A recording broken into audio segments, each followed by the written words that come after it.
So I'm out here on Myrtle Lake, North America's largest canoe-only lake. And if you see behind me, it's pretty windy and pretty choppy. So I'm on my nice beach here, waiting out a storm. If you look in the distance, you can see wildfires. I am not in the situation I would like to be in right now. But anyways, welcome to Myrtle Lake.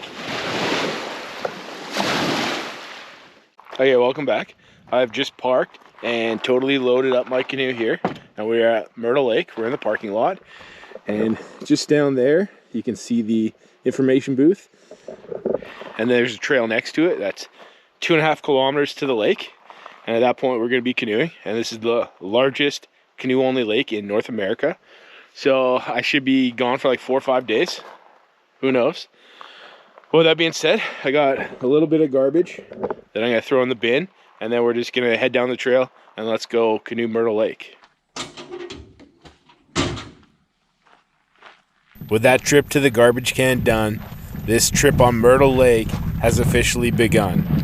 It all starts with a 2.5 kilometer portage to the lake itself. A portage that I would describe as pretty easy. This is the only portage of the trip, although you do have to do it twice. So it is the only portage depending on how you think about it. This portage was easier going down than it was coming back up, but neither was that difficult, and the portage back up is 4 days away, so it doesn't matter. There are carts available to rent here, but I didn't even look at them because I have my own. There's also a place to store your own cart at the end of the portage, but again, I didn't even look. I only had one thing on my mind, and that was canoeing Myrtle Lake. I've wanted to do this trip for a long time, and while I get that there's some joy playing in the bushes beforehand, all I wanted to do was put my canoe in the water. All the way down like that? Yeah, that was no big deal. Yeah, you don't have much stuff. Nice. Well, welcome to Myrtle Lake. I officially done that portage. I think it took me 35 minutes. It's 2.5 kilometers, 35 minutes-ish.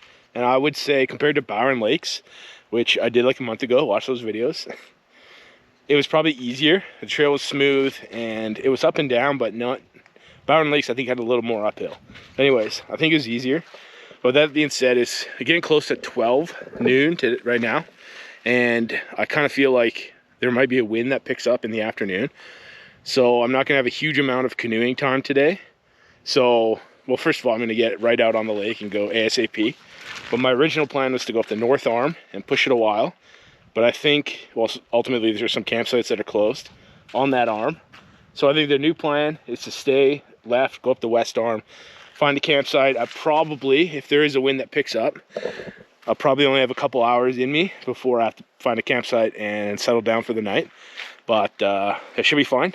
Anyways, we're gonna get right to it. Myrtle Lake, going up the west arm, find a campsite. Let's go.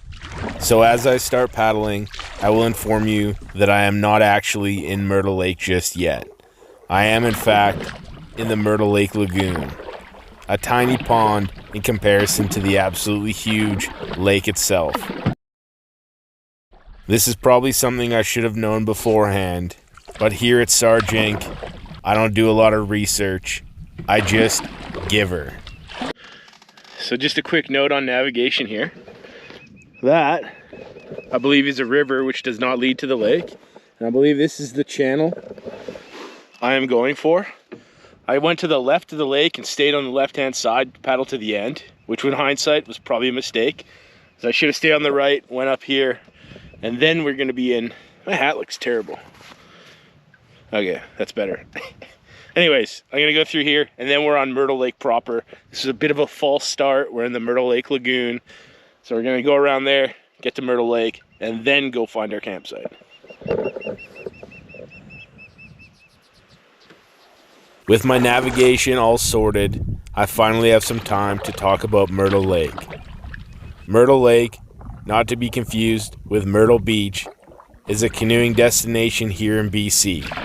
And it's one of those trips that's on every local paddler's bucket list. Located in Wells Gray Provincial Park, this lake has a volcanic past, and it also has a pretty unique claim to fame. It is the largest canoe-only lake in North America. More on that in a minute. So we're officially out on Myrtle Lake proper, and as you can see, it is pretty spectacular.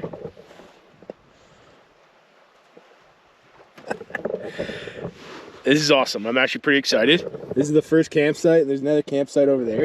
Big old sandy beaches, which are actually quite inviting, but also I feel like they're a good omen for this trip. Hopefully all the other camping is good. Anyways, if you look out here, this point over here is where we're heading.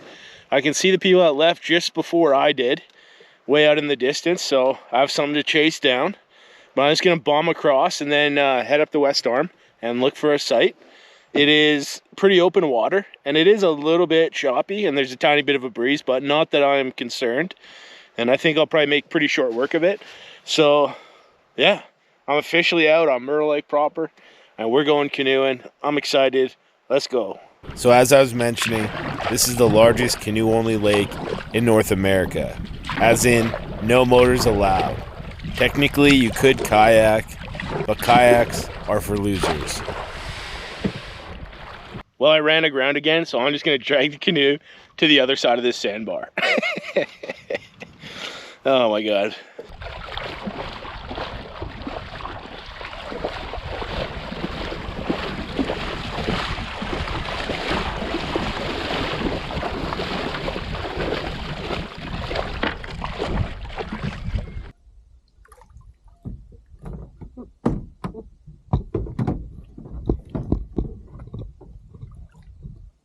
With that walk of shame behind me, and me already 7 minutes into this video, I'm now finally, well and truly, paddling on big old Myrtle Lake, and it feels great.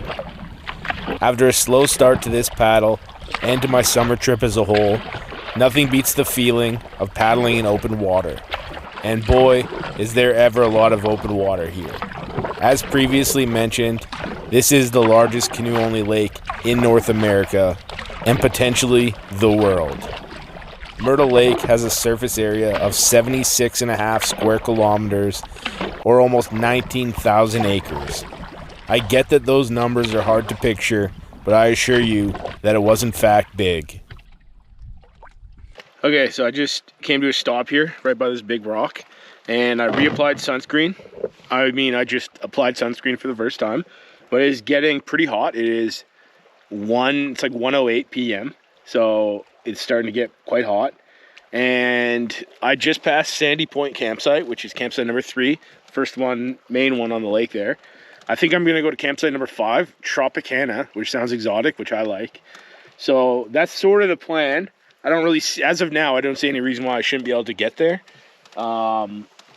There's currently not very much wind, but that could change. And I would like to avoid the wind, but I'm going to try to get to Tropicana. So I'm going to keep going. I think I'm going to pass a ranger station. And then, yeah, I'm just going to keep going, try to get to the Tropicana. Let's go. From here, it was a solid push to the Trop. Today's paddle was a little more than 15 kilometers. And the whole time, I felt like I was racing against a wind that would actually never come. On a lake this big, wind is always on your mind. Afternoon winds can definitely pick up here and become quite a problem. So with my late start, I was very focused on just paddling. I took no real breaks and spent 3.5 hours in the saddle. I'm not here to complain about that though. There's absolutely nowhere that I'd rather be.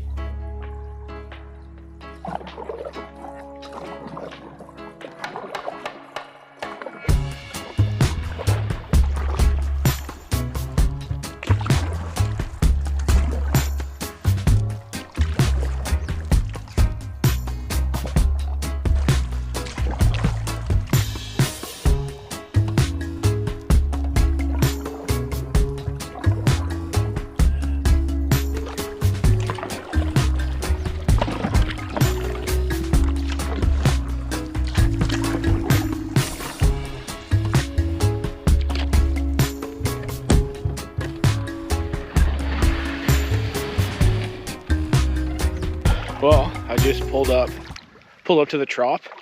I'm at campsite number 5, the Tropicana, and my view is pretty sweet. It's not quite as nice as it was earlier, but beach is pretty beautiful, sandy. There's at least one person here. At least there's one tent. Could be a couple people, who knows. But I'm sure there's room, so I'm gonna go grab bear spray, look around, and set up camp and just chill, enjoy my beautiful sandy beach on day 1 of Myrtle Lake.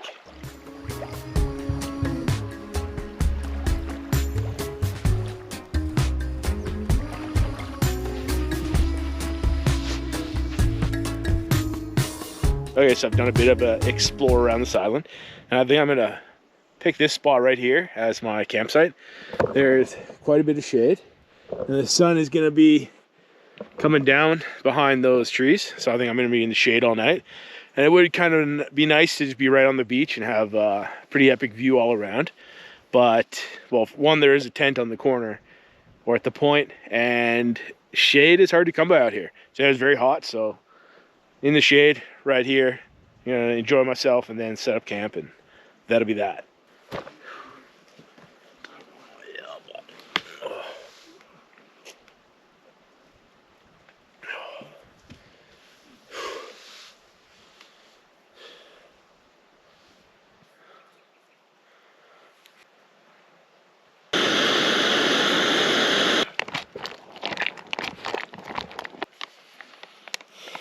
So I'm just settling down for dinner. I got this Ready Wise lasagna.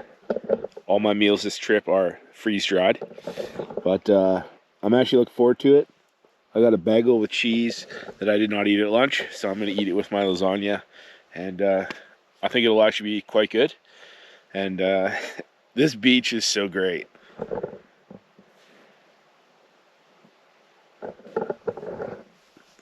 One of the best campsites I've had in a long time.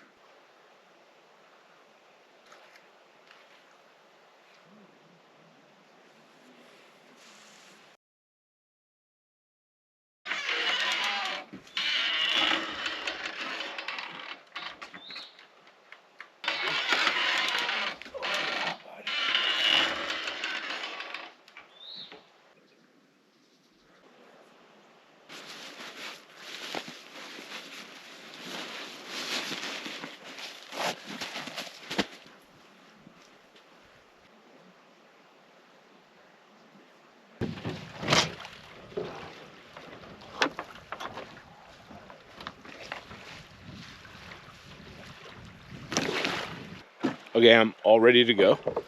Boat is loaded up. Views are nice. There is a decent breeze coming this way, so I'm gonna have a tailwind, and if I turn around, which I will, headwind if it keeps up. But it's not that bad, but quite a bit more than yesterday. But anyways, weather looks good. I am unmotivated this morning, but other than that, it should be a pretty decent day. So let's go. So motivated or not, it was time to move on. I said goodbye to my beautiful beach at the Tropicana and headed west. Myrtle Lake vaguely resembles a backwards L, with the north arm going north and the west arm, which I'm currently on, going west. Today's plan is to fully explore the rest of the west arm before I head north tomorrow. According to my map, at the tip of the west arm, there's something called the Diamond Lagoon, which houses a trail to Mcdougal Falls, and that's where I'm headed. Wells Gray Provincial Park, which I'm at, is famous for its waterfalls. It's actually home to 41 different named falls. Every one I've visited so far has been pretty spectacular, so it only feels right to go visit one today. Okay, so I just pulled up into the Diamond Lagoon here, which you can see behind me. Canoe is beached on some rocks, and I'm at the trailhead of Mcdougal Falls. As you can see, it is 4.5 kilometers, 1.5 hours. But I do not believe there is a bear cache down here, and oh, the wind's picking up. I just gotta watch my canoe so it doesn't float away. I think we're good. So there's no bear cache here, and I have a whole bunch of food that I do not want to leave in my canoe here, nor do I want to carry it with me. And if you follow this trail, it gets a little bit more bushy. Got a bridge here. I think that's skunk cabbage. So if you follow this trail up here a bit, it gets a little overgrown. And I definitely could do it, or at least it looks like I could do it. But considering there's no bear cache, I do not want to leave my food unattended. I don't really want to hang it. And because it's overgrown, I think I'm going to skip this one. My neighbors at camp did say, we're here to go canoeing, not hiking. And I tend to agree. So I think I'm going to skip this out and get back in the canoe, head back up. We're going to canoe around the lake, work our way somewhere to camp for the night. And yeah, a little bit disappointing. Wells Gray is known for its waterfall, so it would have been nice to see one. But, decisions need to be made. I took approximately no time to be disappointed before moving on. If I had done more research beforehand, I probably would have learned that there was no bear cache here, although stashing my food at another campsite along the way wouldn't have really made sense for me either. This hike just wasn't meant to be. There are also a couple other hikes on Myrtle, but they were closed due to fire. So ultimately my campsite mates Aaron and Oren were absolutely right. We ain't here to hike, we're here to paddle. And why would I be? I'm at a world-class paddling destination, so why would I want to get off this lake? I now had reset my goal to paddle to Smoker Island, which, if I'm being honest, is a way better fit for me than any hike ever would be. To get there, I hugged the western shore of the West Arm, passed a few campsites, then eventually, even my plan to get to Smoker Island gets derailed.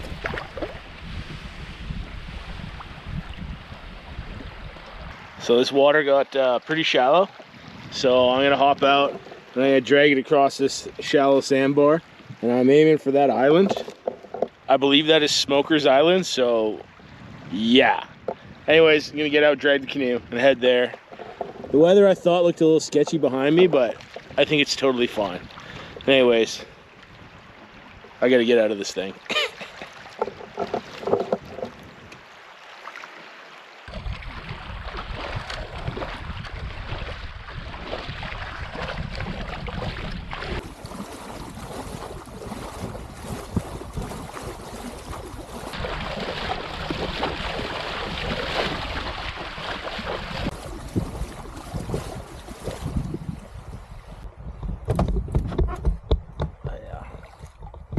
Now that I've completed just about as many walks of shame as your mom did in her heyday, I close in on Smoker Island.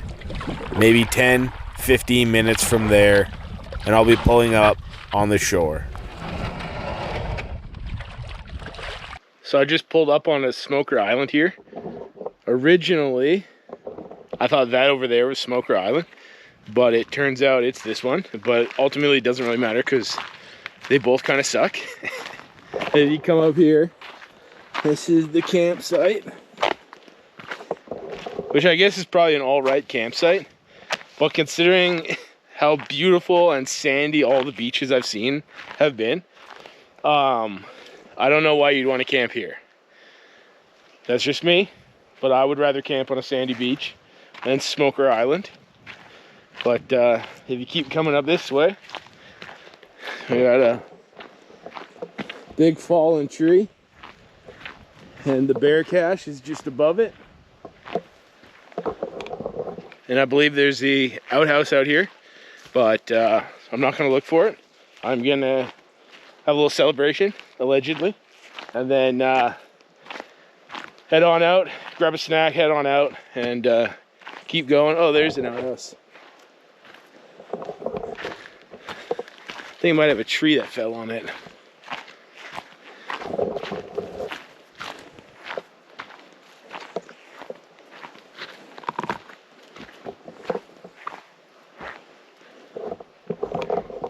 Tree has not fallen on it. It was an optical illusion. Anyways, I'm gonna head back to the canoe, have a snack, and then keep going.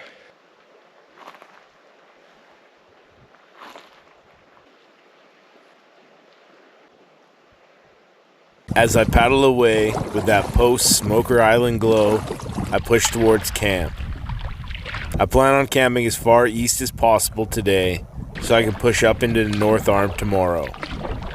I'm not exactly sure how far I did paddle today due to a GPS user error, but I'm guessing less than 15. If I had done the hike, it would have been a long day, but without, I was able to save plenty of energy for what is starting to look like a long day tomorrow. But that is a problem for tomorrow, and today, all I have left to do is camp the night away.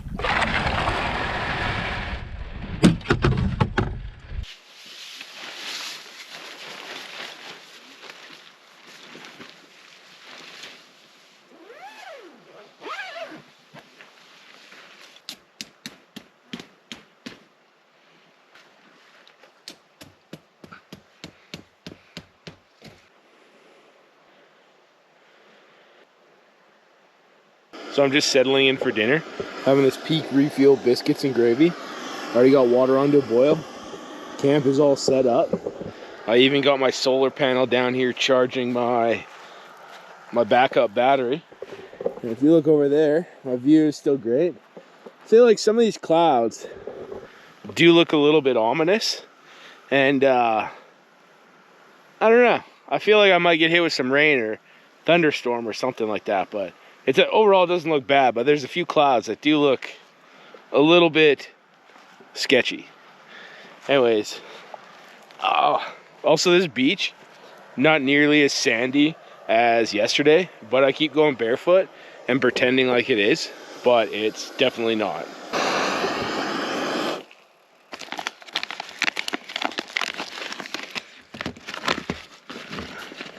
Pull up my dealio. These biscuits are already pretty broken up, but break them up even more.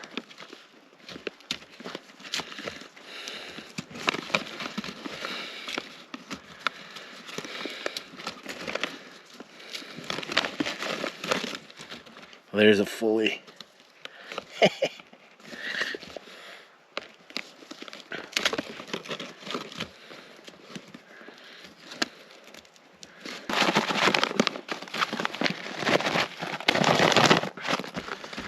Okay, let's go with the water.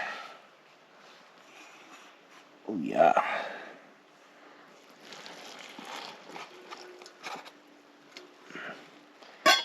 Boom. Seal that up.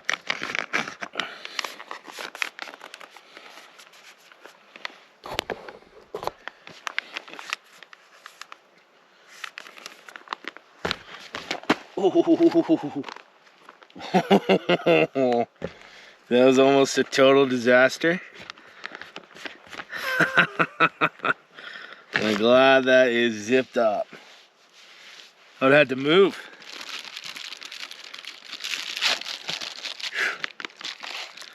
Okay. I'll let that sit on the ground for 10.